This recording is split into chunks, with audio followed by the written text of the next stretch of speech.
If we want to generate our own data bank for biological data, is it a simple work or a very challenging task? क्या challenges हैं जब हमें अपना biological data bank generate करना पड़ता है? Number one challenge is that biological data is often not from one single source.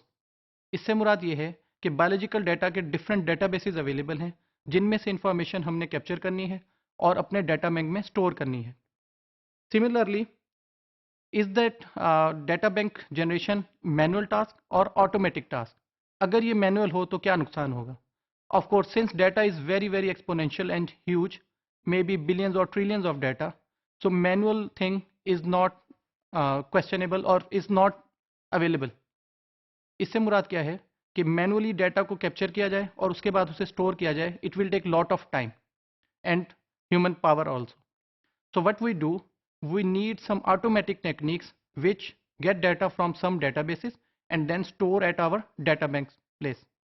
So what happens is that we can say that generation of a data bank using automatic or manual techniques, it's not simple task. So what is biological data and what are different types of biological data? Biological data can be of different types, such as it can be available in text files, it can be in relational databases in different DBMS systems, it can be captured from sound files, in audio files, it can be captured from different images and videos, such as we have computed tomographies, magnetic resonance imaging and different X-ray images.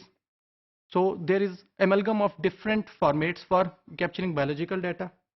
And what happens when we have data from these different domains, we can easily say that data would be in billions of size, billions or trillions of data size.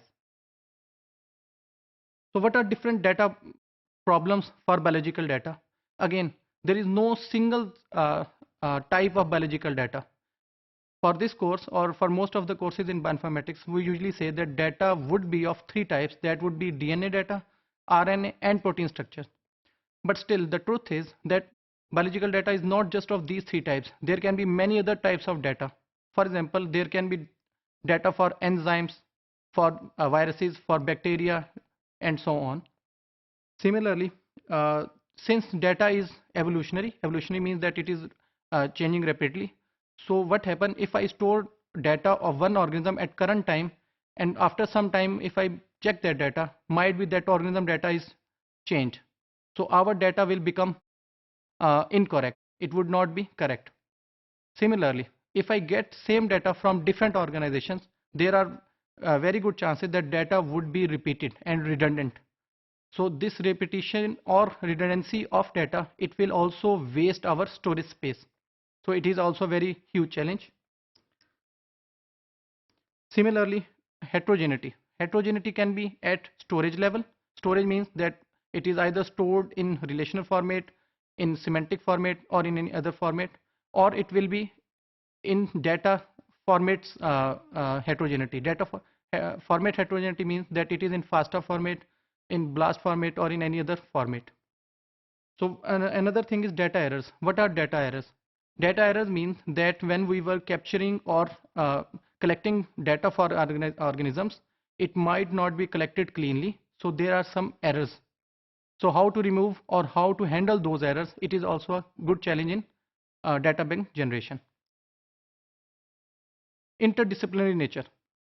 Biological data or bioinformatics domain is very interdisciplinary. Interdisciplinary means that people from biology, from computer science, from mathematics, from statistics, they are all together to make a data bank. And when different people from different domains are there, there should be some consensus, or all the people should be at some similar level to understand each other's requirements. But it is again very, very challenging task. Similarly, we need huge amount of disk space for this huge storage of data. So finally, data updation. Data updation means that when we are storing data, there should be some mechanism to update data in common chunks. In common chunks means that at a specific time there should be a capability to update data. Update means that we don't want to add or data that becomes duplicate or redundant. But what happens whenever there is some new data, we check, okay, if it exists previously, then don't add it, just update it. Update means that if there is some new information, then add that information only instead of completely adding the new data.